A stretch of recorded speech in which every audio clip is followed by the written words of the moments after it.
mettre à genoux dans le carrosse. Vous voyez, c'est la petite boîte là qui est juste ici.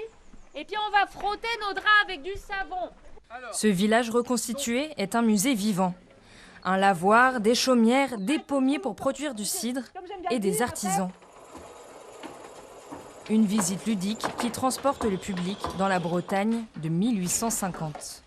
L'importance en fait d'être en costume, c'est que ça permet aux visiteurs d'avoir vraiment l'immersion complète dans le village, parce qu'on essaye vraiment à partir du moment où ils descendent le chemin et qu'ils arrivent dans le village, qu'ils se croient vraiment à l'époque du village. Dans les années 70, la centaine d'habitants de Poulfétan vivaient alors en totale autonomie. On y naissait, on y travaillait. À l'époque, on témoignait encore de ce quotidien. On allait veiller après qu'on aurait mangé le soir. Au départ des derniers habitants, Poulfétan était un champ de ruines.